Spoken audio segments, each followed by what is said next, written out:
to Ajua webinars, a series of Thrive, and we've added a third word, which is Thrive. This is basically about how we work together as businesses. Various ideas on how we can basically stay alive and thrive during this challenge of COVID-19 pandemic globally. There's a line points that each one of us as a business is cross-continental and figure out how it works locally in our various jurisdictions. The idea is that how can Ajua, as a customer experience platform, provide an environment where various customers of ours and potential customers and other partners be able to share ideas on how we can all work together towards staying alive during this pandemic. Today, we've got Samantha and Chelsea. I will not announce their titles. They're quite exciting. I'll leave that to somebody else. But it's about us coming to the age and a bit more about the age of the customer. About 10 years ago, give or take, right? The age arrived. And this brought on various advantages and disadvantages to traditional businesses or new businesses. Ability to be able to innovate was brought down to a micro level, and that was a major advantage for all businesses, especially. Disadvantages could be that those who are not ready, especially on the digital things, could have a major challenge in now basically to address this new age of the customer. Today, it's all about how do we survive and thrive in this new age of the customer, and that's why the subject of customer journey mapping, and especially in the digital world, but especially now in the new normal of COVID pandemic. So to introduce Ken, who's the CEO of Ajua, to basically introduce a little bit about the company, but more importantly, so our panelists today, and Chelsea, and then we'll take it off from there. Thank you. Over to Ken, please. Hi, everyone. The name is Ken Field Griffith, CEO, and I'll tell you, and Gilbert mentioned this series, Thrive and Thrive as businesses, especially through this time, and making sure that we actually all stay in contact with our customer, because actually they're driving us to stay alive. So Ajua is that. It's a platform that helps you to connect directly to your customer in very difficult times and complex time periods, which right now we're going through one of them. So what I wanted to introduce today, the Conyers and Chelsea and Samantha from Exco, which was the experience company, and they're coming live from Tobago. And it's exciting because you're going to hear Trinidadian accents. You were like, what is that? But it's exciting times to have them on webinar. And the experience company is just that. It embodies customer experience, most specifically embracing this whole journey from more legacy systems to more digital. And digital, social distance, and also digital transformation. How do you really adapt to that? And more specifically, how do you still remain human in a digital world? And Samantha and Chelsea, they're really going to take us through this whole, they're gurus at digital and customer map. I'm really excited to have them on this webinar to really take us through this whole experience. Samantha is a Chief Experience Officer at Exco, and Chelsea is a Chief. And Samantha experience is all the way from Digicel, where she transformed the mobile operator, which I think they operate 20 countries around the world. And then Chelsea has a lot of background in consumer behavior and linking that to experience in a digital realm, and how we actually look forward to the future of the digital journey of these guys. So without delay, I want Samantha and Chelsea to take over, and we're excited to hit this journey mapping for a digital world. Thanks. Thank you. Just a quick one before Samantha and Chelsea take over. Quick note to all the attendees, do note down your Q&A. We'll try as much as possible to answer all of them. But in order that you do not forget your question, but also because we'll answered in order of arrival. So just make sure you put it down early as soon as possible. So over to you, Samantha and Chelsea. Thank you. That was a very warm welcome. Ken, appreciate it. Thanks to everybody who's joined us. Today is actually the first time and I have been back together since, so we're very excited to be here with you guys. And as I mentioned, we will be addressing journey mapping in a digital world. Like most, we have been trying to take our business as digital as possible. And early on in the lockdown phase, this was something that Chelsea had brought. How do we digitize journey mapping?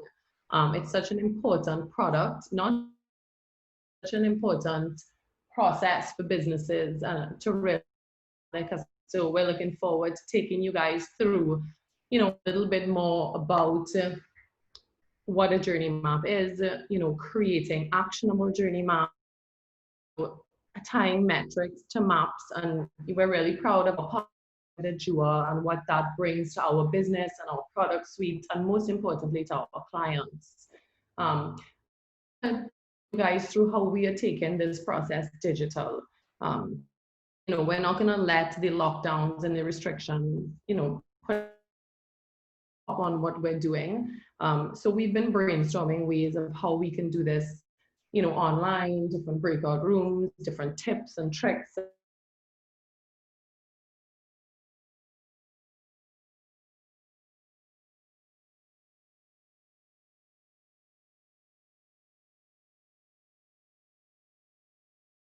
Officer and background in customer experience, been in the field for about 10 years. And then hi guys, as Ken said, I'm Chelsea Costello. I'm Chief Excitement Officer here with Sam and also co-founder. And like Ken said, my real expertise here is consumer behavior. That has always been my focus, and I'm bringing it into a digital realm now, not just now, but always. So it's almost exciting for me that the world is sort of shoved this direction, because it's really where we've tried to then take it anyway. And we have Sasha Thompson, who is also a director and co-founder, and Emily Loughlin, who is our customer experience executive here in the office. I'm sure many of you have seen her face around. And that's the whole Exco team. So the first thing that we're going to walk you guys through is the introduction into journey maps. So first, it's important to get to know your customer, to get feedback, use the data effectively, manage the robust program to drive sustainable change.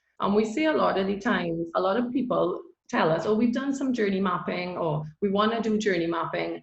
But for us, journey mapping is a lot more than the map itself. It's the change that comes after. And as you'll see in this presentation, and hopefully you guys will have some questions for us.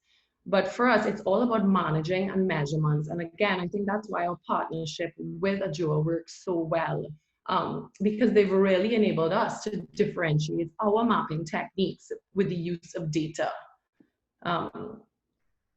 We say this all the time, right? Great experiences don't just happen. And we're going to share some examples with you throughout, this hour of what some of the behind the scenes things are happening that we as customers often don't even realize, which is what makes it an even better experience. But most of the times, or if not all of the times, these things are planned and executed and drilled and trained into teams. And we've all come to expect good customer service as the baseline. So how do we move beyond that? How do we really differentiate based on experiences? So we always start by saying journey mapping is one component of a full CX program. So in a good CX program, you have many different elements, sort of connect the dots. And it doesn't necessarily have to follow this process. And anybody that signed on would be familiar with this slide, because we use it a lot. Ken has been telling me I should trademark it. But what we like to look at is, what are the elements of a good customer experience program? And as you can see here, we have a few. We like to define what customer experience means, agree the organizational structure and executive engagement, do a deep dive into the current state of the business. Sometimes that will mean customer centricity assessments, reading existing research, and then of course data and analytics. Then we normally get into mapping the journey. And of course, the insights that come from the journey maps and driving those actions today we're just going to focus with you guys on what mapping that journey looks like. So the first thing we want to cover, and it may seem simple, but the word journey mapping is thrown around a lot, and we really just want to cover the basics of what is a journey map. If you don't know what a journey map is, you're not going to know what to expect out of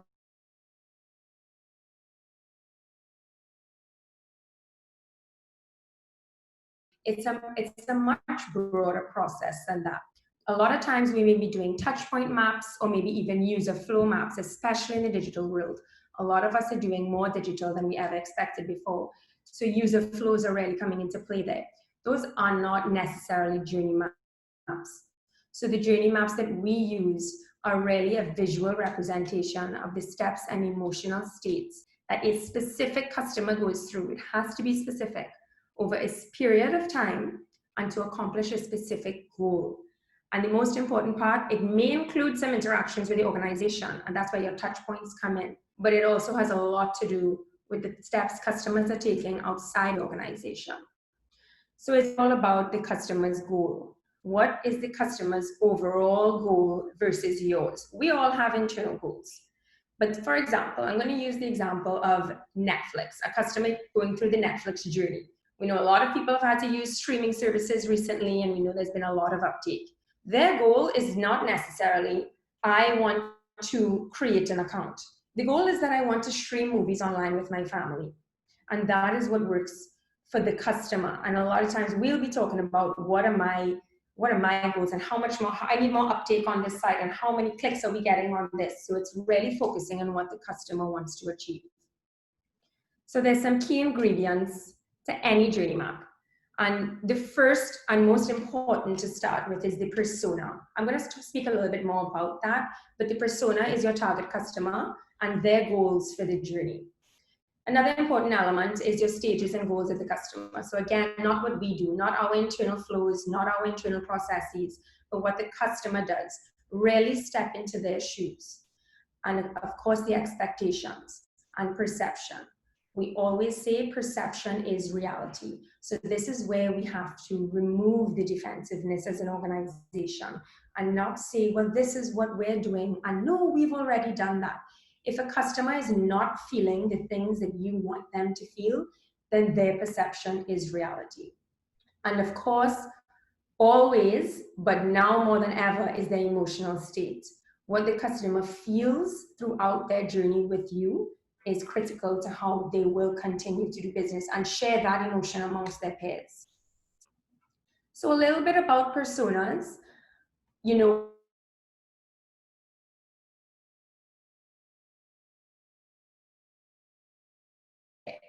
when you're looking at personas, it's best to use market research if you have it and any of your KYC, know your customer data. Design for the highest impacted customer base. There will always be curveballs. We are human by nature. So there will be the extreme circumstances where we'll say, no, but we had a customer who doesn't like it this way. Test that experience for those customers and prepare that experience for the customers. But do not design your experience around it. Design around your goal and your target market and your highest impacted customer. This is an example of a persona that we use.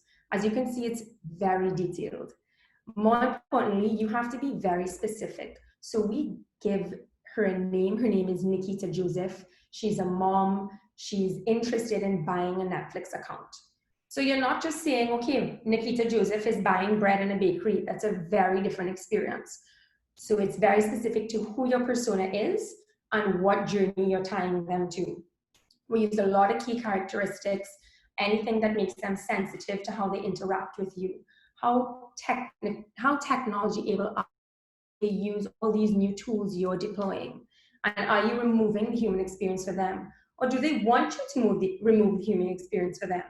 For example, I'm the type of person that if you can WhatsApp me, I'll be a lot more responsive. I may not be able to take a call from a company all day, but there are the other types of personas where, you know what, I really want you to call me. I need to hear your voice and feel like I have someone walking me through this process. So it's important that designing the journey, you're looking at your personas. So now you're going to talk about and this specific persona and what is their goals with your customer journey. So again, talking about, let's say in the stage of awareness, your internal goal as a company may be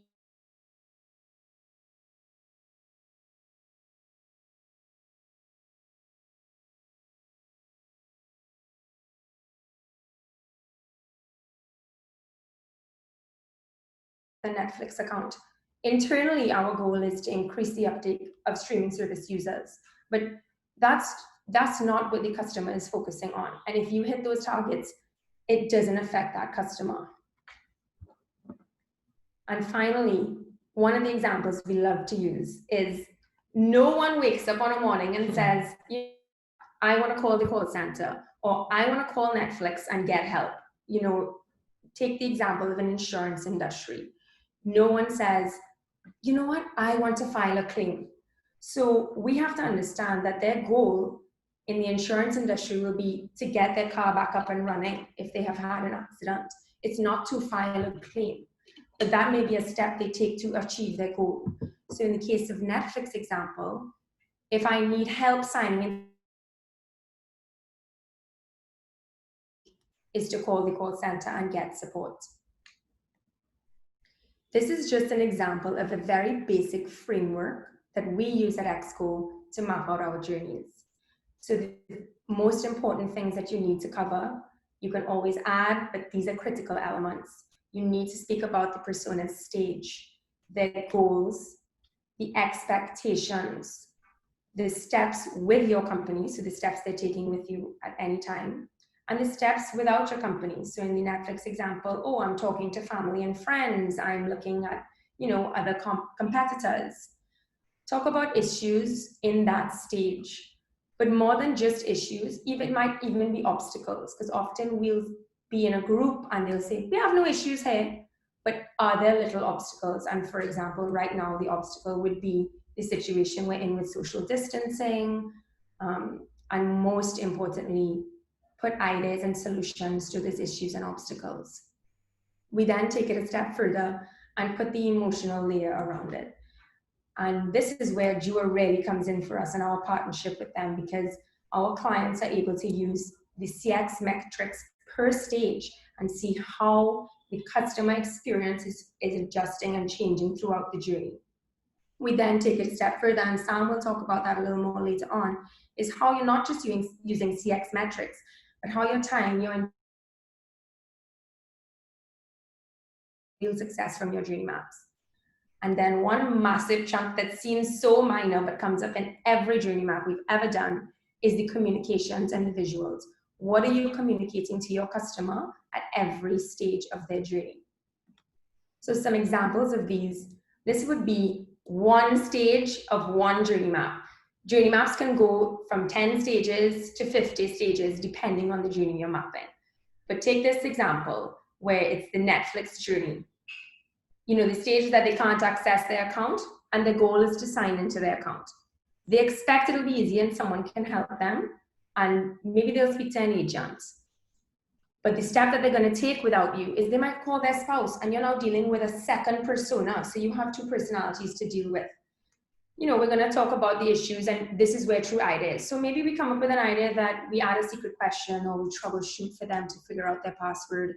And what is the communication we communicate to them? We email them, we send them some nice pop-up just to help them through the journey. So now that you have your journey maps after this entire stage, you really want to drive action. Don't just journey map for the sake of journey mapping. That's the most important part. So you want to, most importantly, find and fix the problems. What are your pain points, and how are you going to deploy customer-focused solutions around them? You really need to design innovative experience customer needs. So when you're finding and fixing problems, those problems there might not be, but that's fine as long as we've identified that it's there. Deep dive and analyze to reduce customer friction. Most importantly, we're not just firefighting. We really need to come up with long-term solutions and ensure our processes do not impact the customer. solve them. This is critical to sustainability. We have to the causes, not just for pain point reduction as well. You know, if our customers are happy throughout the journey, do we know why they're happy? Can we repeat that experience? We don't want to just say, oh, no, we have no complaints. Our customers are screaming about us. But why? Well, I don't know. Let's just hope it goes that way. We need to make sure we know why the customers are either happy or unhappy with us. So we've been speaking a lot about, in the times of COVID, what's important for businesses to take note of, how some people are trying to do things a little bit differently. And Chelsea just touched on it. It's not only about the negative or the pain points. In designing experiences, when mapping the journey, it gives you the opportunity to think about how you can be innovative or how you can really design something different and differentiate based on experiences. I remember a story my boss told me about a restaurant where all new customers or all customers that walked in the restaurant got asked a simple question: is this your first time dining with us?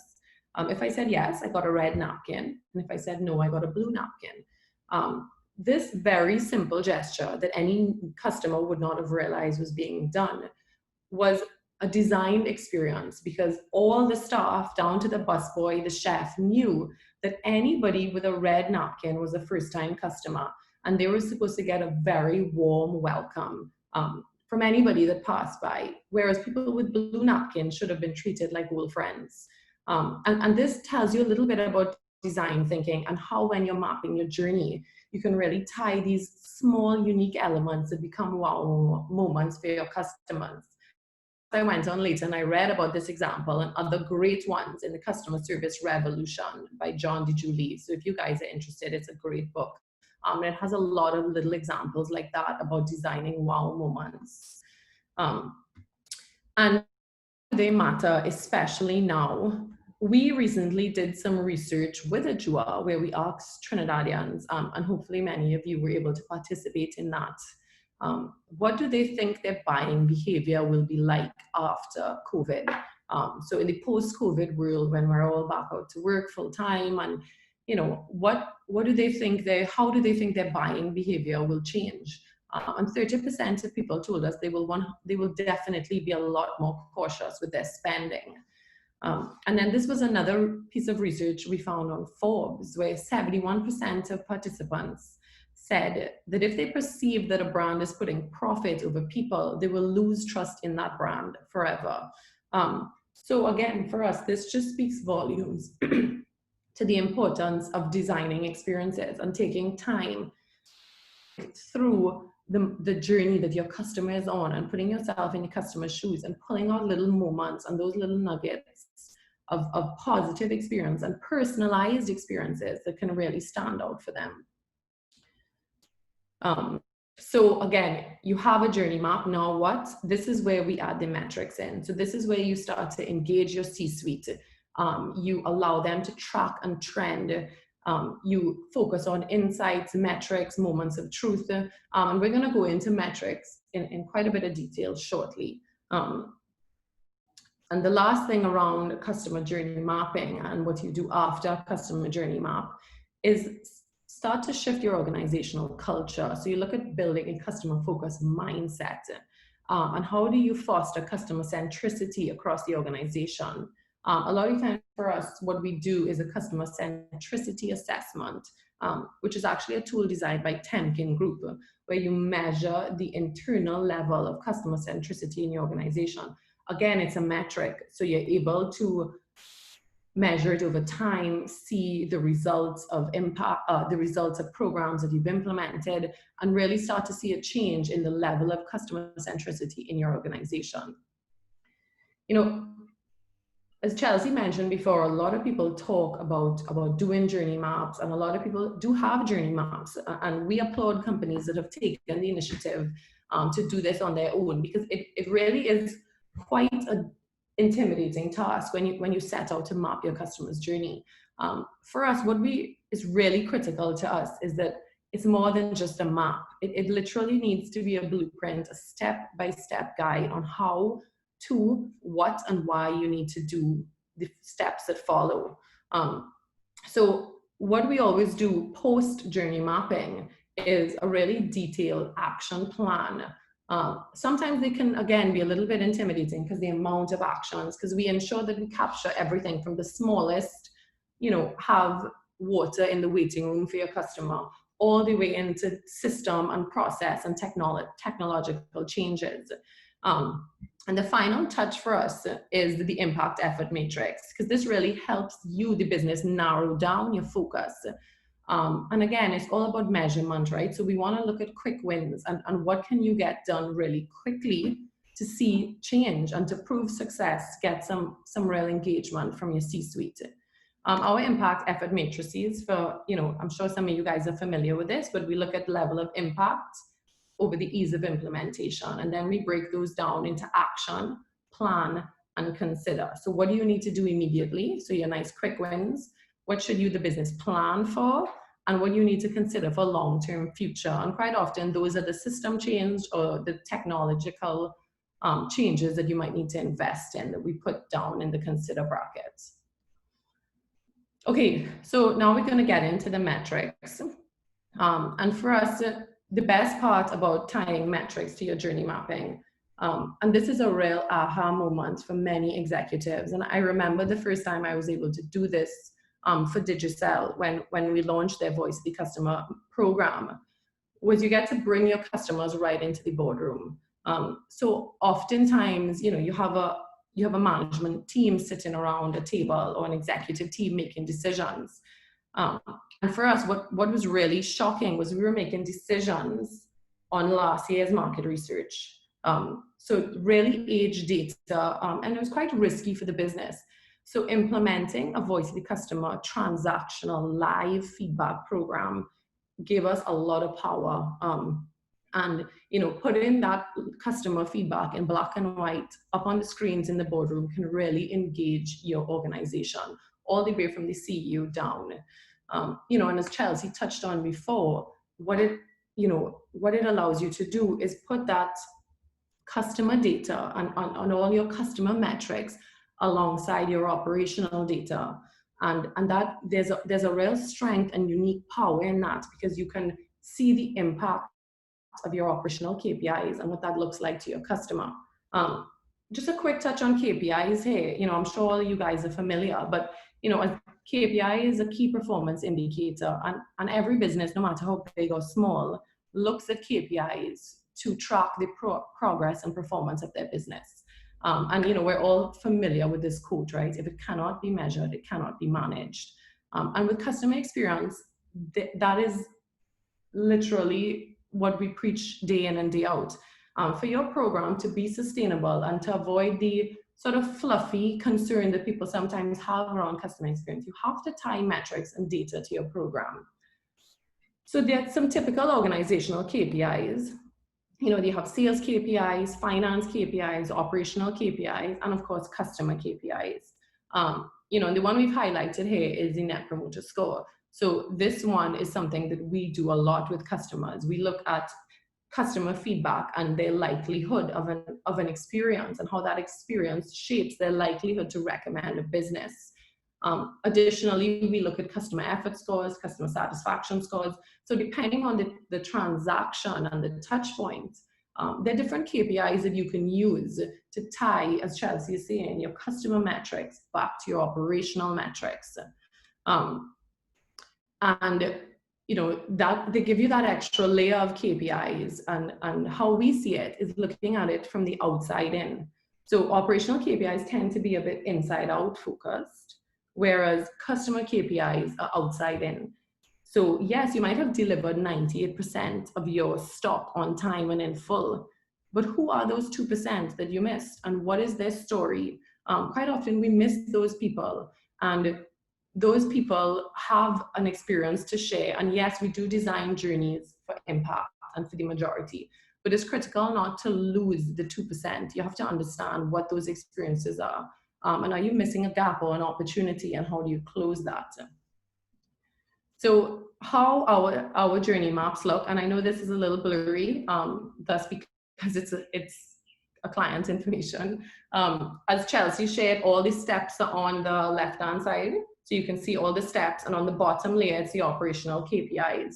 So every single stage within the journey, we tie KPIs into that stage to manage the success going forward. And I couldn't even fit the whole journey on the screen. This is probably 10 stages out of a 32-stage journey map. So as we said before, it gets really specific and really detailed. All the way from, I'm thinking about switching my TV provider straight through to I got my first bill, I need help, I pay my bill. So we go through the details of the journey map, and we'll talk about a little bit later setting up and how you set it for success.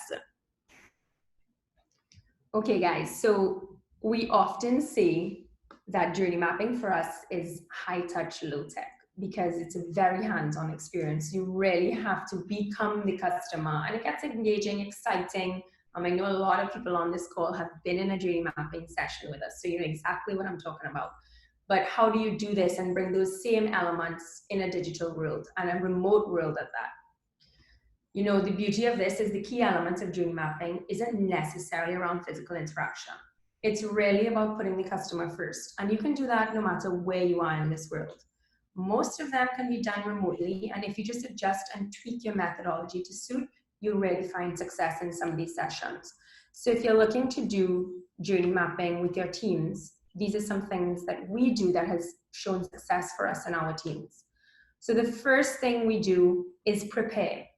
We do this whether it's digital or not, but I think now more than ever, you really need to do a significant amount of prep work and heavy lifting before you begin to map the journey. You want to maximize on time and efficiency.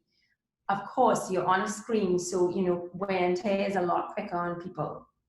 You have to do some critical steps before. One, get aligned with the strategy and the goals. You want to ensure you know what the outcome is. What is it you want to improve or solve? What is the journey that you're mapping? Then you're going to review any documents or any data that you have. So take your Voice of the Customer program, bring that feedback to the sessions. Look at any processes that you have, any other scores and any other KPIs that you know you've missed or hit. Assign some roles. So not just within your respective department. Don't just say that finance is here to do the finance job. Give them roles within the workshop. Give them the note taker, the parking lot officer, the process identifier, the timekeeper. Just that ensures that someone feels like they have a part to play in the session. And one of the biggest things is create the framework. Sometimes just getting down the first step is the hardest. So identify your first and last stages of the journey that you want to map to keep things really organized and on target. So say you want to map the journey from awareness all the way to get help, or you're going straight to retention, or even where we've lost the customer.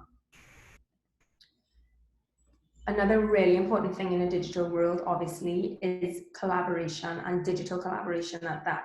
So this image here you're seeing is a physical journey mapping session that we would have run. And this is where you'll see we use a lot of sticky notes. Mm-hmm. The reason we use sticky notes is because it's easy to make changes and move things around. So no one feels like what they say is never going to change and they're less afraid, you're more open. But going digital doesn't mean we lose that element. In fact, it's even easier now. And you just need to take that visually. There's some amazing tools out there. Personally, at Exco, we like to use Miro and Mural.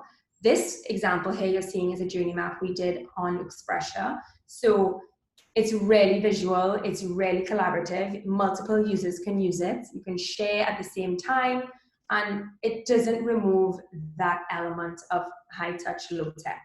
It's just bringing the touch to the tech. Another really key thing is controlling the meetings, the meeting rooms and breakouts. And when we say that, we mean virtual meeting rooms. The images that you're seeing is how the physical meeting rooms would look. But in a virtual world, we still need to bring those aspects. Keep it visual, keep it energetic, keep it engaging and fun. You get most out of journey mapping when the teams are raw and engaged in open and honest discussion. So you might want to consider not recording some of the sessions where you might need more open feedback in some tougher subjects. A custom journey mapping workshop can span from 1 to 3 days, and this can be impractical in a virtual setting. So set up some groups and create some smaller digital breakout sessions to dig deep into different sections of the journey and let them map different sections simultaneously. I think one really great thing that helps is virtual coffee breaks. So you would do that in a physical setting where you let everyone just let their guard down, speak less about the work they're doing and more about how they're working. You know, get that open space there. Say, you know what, I'm really not feeling comfortable in this area. And you'll start to see the team get really engaged out of that. So it's not an impossible task. It is definitely doable, and you can definitely get the same impact out of virtual journey mapping that you do in the physical world. So when you're thinking about your journey mapping session, one of the first things to consider is who should you attend? And we always, break this down into a couple areas. So it has to be cross-functional. You need people from various departments. You need people from different organizational layers. And for sure, one thing is you want your frontline people. And of course, you want different skill sets. You want creative and analyst. You want finance and tech. You want marketing and frontline. So think about the different skill sets. And a good rule of thumb that we always use is think about a few key things. So who is affected by the outcome? So if it's a commercial change being made, is it going to impact the call center and how many customers are calling into the call center? Because they will have some great ideas on how to reduce calls. Think about who you actually need to implement the change. So who's going to drive and own the initiatives? Who's going to be a project manager or product owner? Think about the people, as we said, who are interacting with your customer. One thing we can literally put our head on a block to tell you is your frontline people and your customers know all the problems. And they probably have some of the best ideas. So you definitely need to have them in your sessions. And equally important is to think about the blockers. So who can stop or block what we're trying to change? So who are the gatekeepers? So, do you need budget for it? So do you, take front and engage your finance team? Do you, you want to engage some, of your C-suite to make sure that they have buy-in right from the start? Another important thing, and Chelsea touched on this before, but the majority of your time is going to be spent from the first 2 to 4 stages. You have to get your participants engaged, and you have to get them in that, as we said earlier, that customer-centric mindset. Some of the things that we do that helps with that is we do a lot of games. If any of you guys have ever done a session with us, you would know that, whether we're making you build towers out of pasta or do a what if scenario or pick chocolates from a box. We are constantly doing little icebreakers and team building games to help everybody sort of get their guard down and get their brain in a different way. A lot of the times, what really shocks us too is you bring people in a room together from the same organization that have never interacted before. In fact, we've had people in our sessions introduce themselves to one another because they had never met. And these are people whose jobs depend on one another, but they've never sat in a meeting room together because they're from different departments. So plan your timeliness. That the first 2 to 4 stages is going to take the longest because you have to really get that engagement. One of the things that, it would be amiss of us not to talk about is some of the challenges when actually facilitating a journey mapping session, even planning for a journey mapping session. So these 4 things are only challenges if you don't prepare ahead of time. So we wanted to get these, put these down in bold. And Chelsea touched on this also, but there's a couple of things you need to consider. Are you mapping a current state journey map or a future state? So a lot of times for us, we map because we have a lot of experience doing this, we're able to do them together, and we layer the sort of ideal on top of the current state and then figure out how we're going to bridge that gap. Are you looking at a proposition or an experience map? For us, we do a lot more experience mapping. Is it high level or detailed? So how far does the map zoom in or out? So we've done journey maps. It's just about a billing experience, just about paying the bill. And that's been about, 12 stages. Or you can do the full customer end-to-end holistic map where you're looking at anywhere from 30 to 50 stages. And then is it an assumption-based or research-based map? And again, for us, that's critical. that you tie the research, and we spoke about metrics with you guys before on the importance of metrics. A couple other tips is know who your audience is. And one thing that we found is you're always going to get defensive people in your journey mapping sessions. You have to remember that, you know, you're coming to critique an experience that somebody else has designed. So, you know, come with that in the back of your mind. Be prepared. You know, as we said earlier, they're going to have an excuse, and, oh no, we did it this way because of the system, or we did it that way because we got complaints in the past. So remember that you have to try and embrace these personalities. And, you know, we gave you some tips earlier, but basically what you got to do is use them. So give them a role, make them the note taker, the parking lot attendant, give them a role, something to do, or continuously ask them their feedback. So you almost, you know, as we say in Trinidad, take front before front take you. So you constantly want to ask them, okay, well, why did we do this in the past, and how can we change it? And that tends to get them off of the defensive, but rather feeling like they're providing great insight into this. You know, we really do advocate for having a boss or a CEO or somebody from your C-suite in your journey mapping session. But this is something you really need to prepare for, because not all bosses are the same, and not all bosses are open to negative feedback or want to poor experiences, because the first thing some of them are going to say is, well, why haven't we fixed that yet? So if you are having, you know, somebody from the C-suite in the journey mapping session, you have to prepare for this ahead of time. You need to have some conversations with them, as well as some of their direct reports, so that you understand the relationships and any, you know, organizational challenges. Another thing you can consider, and we do this quite often, is you have the person or the C-suite member, the CEO is ideal, kick off the session. So they come in, welcome everybody, and speak about the importance of it. A lot of the times, you're going to get brain freeze. You know, you kind of just get stuck. Quite often, it's in the stage 2 to 4. You run out of ideas. You're not sure. You don't even have the thoughts that lead to ideas. So, as Chelsea said, you know, take a little break here, put a pin here, put up some customer feedback on the screen. Let your customers sort of inspire you on what to do next or what the challenges are. Then sometimes what you might find is you have the opposite effect. You go down a rabbit hole and you get stuck on one process or one problem, and you're talking about that for way too much of a chunk of your already sort of tight time, especially as you're doing this digitally. I think this is probably one of the most common challenges that we see.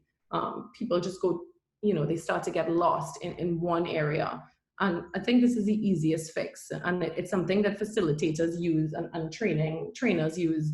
And it's the best, is you start the session with the parking lot, and you assign, and anything that's going off track or taking too long, you write it on the parking lot. So nobody feels insulted that their idea isn't being heard, or that it's not good enough, or that we're not taking it seriously. So everything gets noted on the parking lot. And, you know, I think for us, as we wrap up now, you know, I feel like it's a lot of talking. And, you know, again, we're so used to this being a really engaging type workshop that we give, where people ask questions and, you know, interact with us. We saw this on Richard Owen from OCX webinar, that he said, happy endings don't write themselves. And I think it ties so perfectly to the journey mapping and the design thinking concept, especially in the digital world. Like, how can you digitize, you know, a very high touch, low tech workshop? And for us, like, you know, like we said, it is all about bringing the tools and taking, you don't have to change anything, but you just have to be creative and innovative. And I think, as Chelsea said, the main thing is prepare ahead of time. So a lot of prep work has to go in to how you're going to do this seamlessly, how not only for mapping your customer's experience, but you have to think about your employees or your team members who are doing this with you. What is their experience in mapping, you know, your customer journey? So you have a lot more to consider now, whereas, you know, in a physical workshop, you have donuts and coffee breaks and bathroom breaks. Now you really have to keep people engaged, and sometimes it's a bit more difficult. For me at least, I think out of the team, I'm probably the least in the digital space. I really prefer the hands-on, but as we grow and we learn, this has been working for us, doing it like this and using these digital tools. So we hope that we've been able to share some knowledge and you guys have found this insightful. We wanted to leave some time for questions. So if anybody has any questions for us, I know we might have gone through a lot in a very short space of time. It's a lot taken. So if you do have any questions, now is your chance. And Thank you so much, Samantha and Chelsea. While you were going, I was thinking, was this a webinar or was this training, right? I feel like it was training. I feel like I should amount for it. So really, really commendable. Thank you so much for the hard content. It was in such a short time, but I guess, and I just love these kind of sessions. We just merge and we take out so much. So we hope from the questions, we can also give you some things back. And some of the things you mentioned regarding, one of the things you mentioned earlier on actually, were the small things matter. And especially in the post-COVID or intra-COVID and post-COVID world, where figure out who this new customer is going to be. We might end up being in where we're saying, some of those small things about humanity is the things that really matter most, right? While before we thought the grand things mattered. So it would be great to hear your experiences around some of these small things that you see from also the research that was done with Ajua in terms of 30% of thinking, they're going to hold their pass. But looking forward, what are some of those small things you're seeing from a customer experience will really matter? Because that leads into this question by Alex, right? In terms of we as humans crave for connections and emotional experiences. Now there's this new world of COVID, where probably, that has been voided. And therefore it looks like the digital experience is going to take over more and more. Will we really accept this as the real thing and the real deal or not? And what are those small things that will matter in that space? I'll throw this to either one of you. All of you have fantastic names: customer experience, customer excitement officer. I don't know which is the CEO I need to be talking to, but I'll throw it over to you. Yeah, no, I think it's a great question. So, I'll try to answer it in two. You asked first about what are some of these small things we are seeing. For me, there's been a lot of, we went through a dead space for a little while where everybody's silent. I think in Trinidad, at least, everybody was afraid of how to open up or what to do or how to try new things. For me, I really I give my hats off to the supermarkets and the distribution chains who never stopped, but adapted really quickly. And, I think it was True Value was our first grocery chain or supermarket chain that did curbside pickup. And while in first world countries, that might not be a big deal, for us in Trinidad, it was a really big deal at how quick they were able to do that. And they made mistakes, but to your point, Gilbert, it was a small thing. So it was the personal experience, even though you sent in your grocery list, you got a phone call from one of the merchandisers or one of the packers in the store. Hi, Samantha, my name is Penny. I will remember this woman forever now. Who literally walked around the grocery phone picking my fruits for me. And it was a real personal experience. And when I pulled up to collect, she is who came out and gave me my groceries. So I think to your point, especially during COVID, it was the personal connection that was key for everybody. Everybody has on these masks and you can't see people and you can't interact with people. And how are people, it's so much harder to give good customer service with a mask on. You can't see the smile, so you have to feel the warmth. So that stood out to me, to see the supermarkets sort of thing as quickly as they could with regard to how they can service and keep customers safe. Of course, they really quickly also came out with an elderly shopping hour. I thought was great also. So we really loved what the supermarkets did. And of course, with regard to the data, we actually did 2 phases of our COVID research. And what we saw first phase, everybody was really concerned about health naturally. We were really afraid, and still are very afraid of the health of myself and my family, my loved ones. Two, as the country has gone into, thankfully, knock wood, Trinidad was praised by Oxford University for our COVID preparedness and how we handled the crisis. But of course, economy took up a big lash, like economies across the world, and we saw the data change. So while health is still up there, the economic impact is sort of tied with health now, because people are starting to worry, how can they support their families? And again, that speaks even more to purchasing power, right? And the purchasing behavior. People are not ready, at least not now in Trinidad, according to our data, money without putting a lot of thought behind it. So for us businesses, we really have to think about the experiences that we're delivering to customers, and how sensitive we need to be to, one, their wallets as well. It's sort of the emotional impact of COVID, right? Indeed. And if you look at, especially the, I just want to be specific about the digital connection part, right? So how will you translate that? Because now a lot of transactions are moving digital, and the customer experience maybe you enjoyed in a market or restaurant now has to be from a takeout perspective, either for food or for groceries or for any other, while most are in their lockdown situation. Translate that what we were so used to, which is a human connection, now you're going to move it digitally. I know folks say, now maybe emoticons put everything. I mean, but I think it's a little bit more serious than that, right? Yeah. So how do you translate that human experience and human touch now? Because that's now the new connection mostly. I think one important thing to note is the difference between digitization and automation.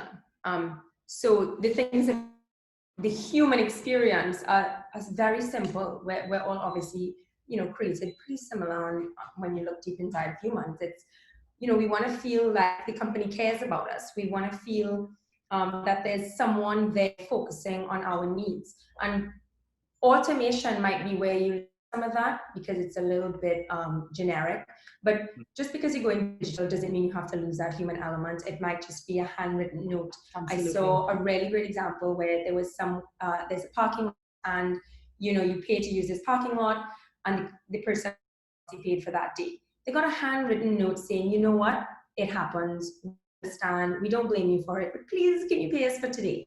It's know that wasn't just an automated, here's your ticket, you knew rules, run with it and go.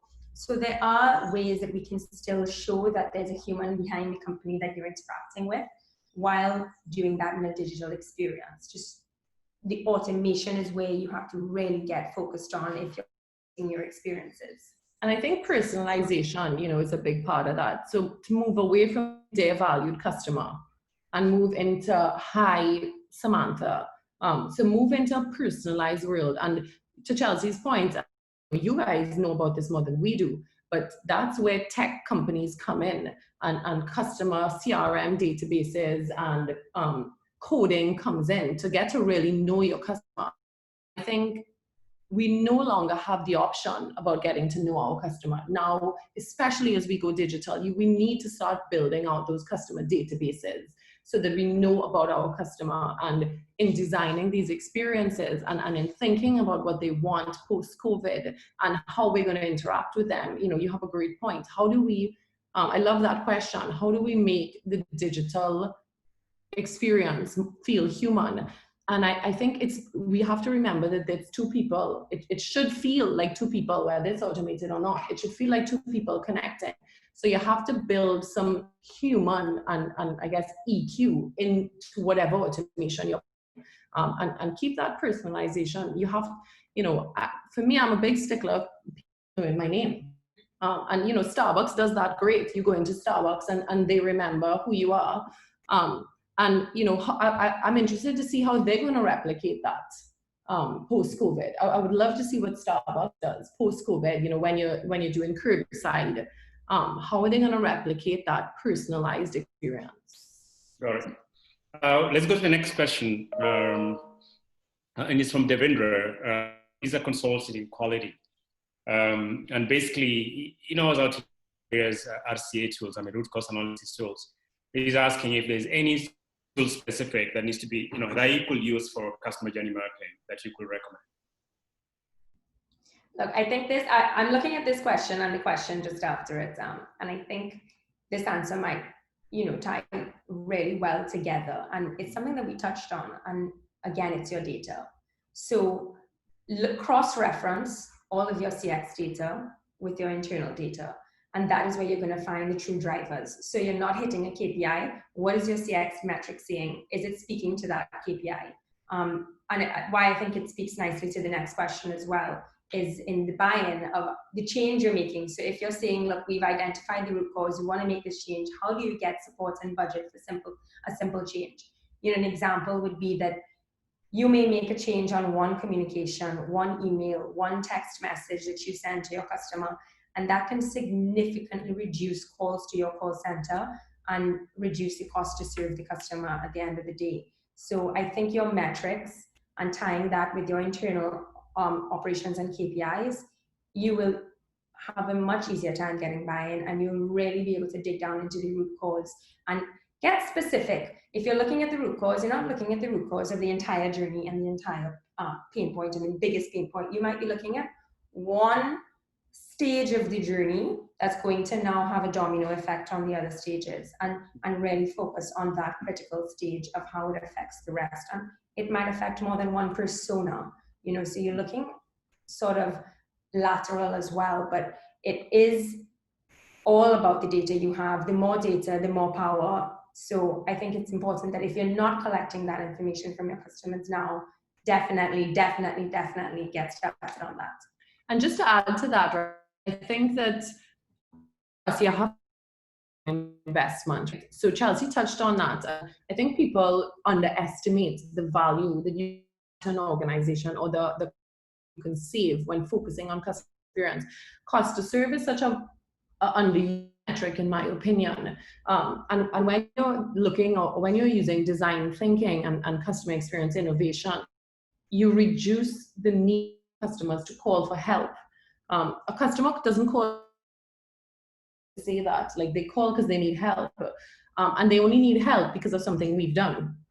Most of the time, they need help because what we put out is a little confusing, or a product isn't working either as it should or think it should. So that's a beauty in designing for your experience, right? A really important metric, and a tool to use when you're looking at the return on investment to answer that question by the anonymous user.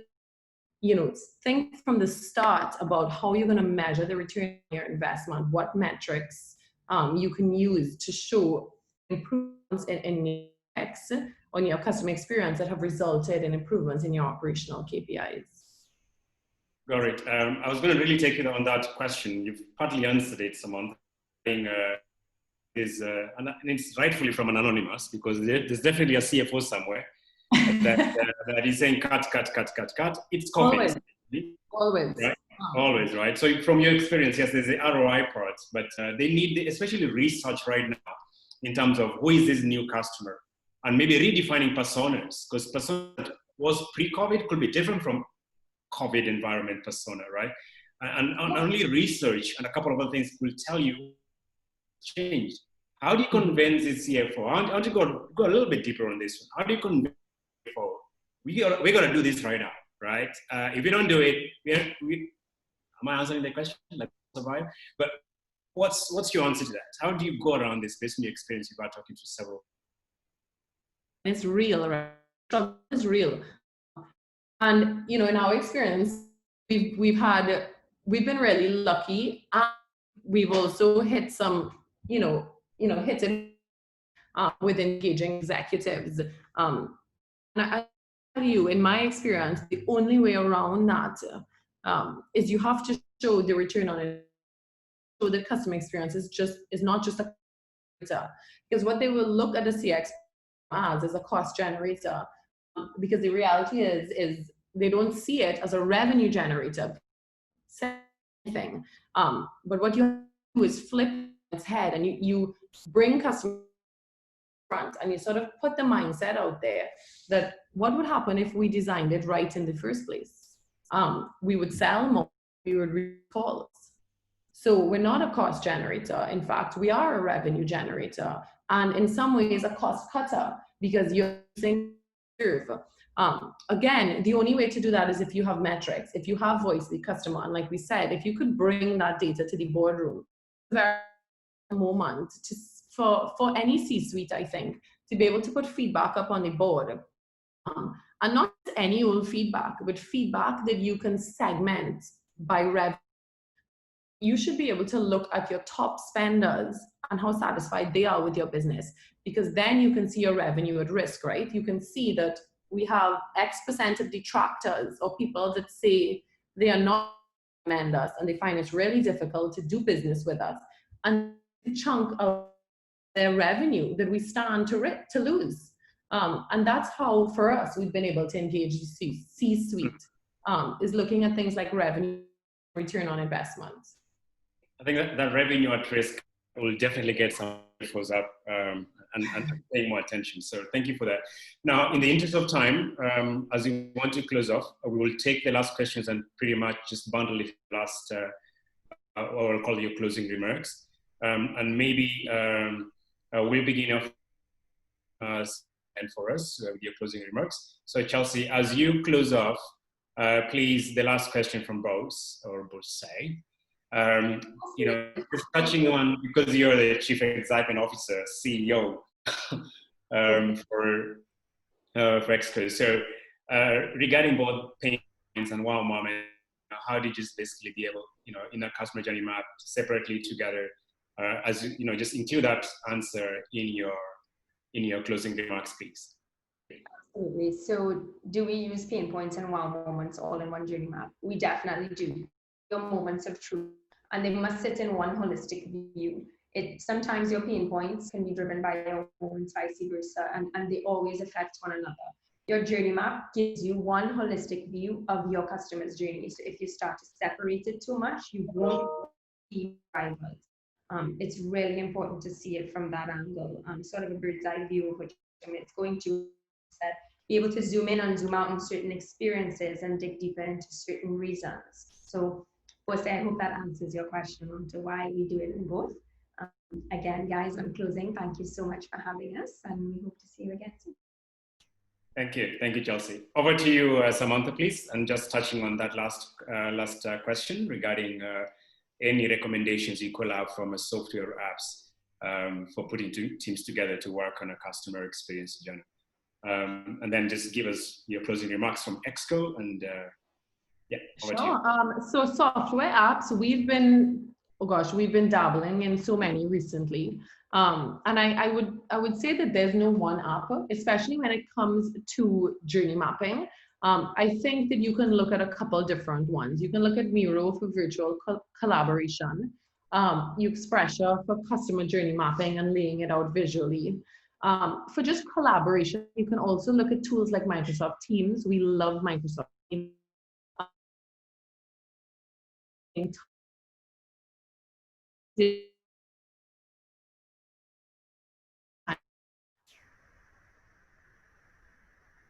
But connected in terms of, I always know what Chelsea or Emily is working on, and I can jump in and collaborate with them. We use Microsoft Teams a lot, as I said, and you know, simple as it sounds, Google Docs. You know, we did this presentation together separately, all three of us, and you know, it was a collaborated effort. So we've been learning as we go also. And I would say, I think the most important thing for a journey mapping session, the most important tool is a good facility. Because you have to be able to get those key moments. And you know, as Chelsea said, the pain points and the magic moments, both the good and the bad. And then you have to have somebody facilitate able to challenge in a positive and respectful way. You know, as we said before, people can get offensive in journey mapping, so you have to tackle that really carefully. So for me, that would be the most important tool, that your facilitator. And as for our closing remarks, we would say that I hope that this was beneficial. I know it did feel very training oriented. And I hope that that helps everybody and it inspires you to go off and at least short your first journey map. We're here to help you guys. Reach out to us on any of our social media channels. We'll be happy to give you some tips. Have a look at what you're working on and see if how we can help you or maybe how we can work together. I think that happy journey mapping and good luck and stay safe and thanks for joining us this morning. Thank you. Thank you so much, Samantha and Chelsea. Really appreciate you sharing with us today, all the way from another country.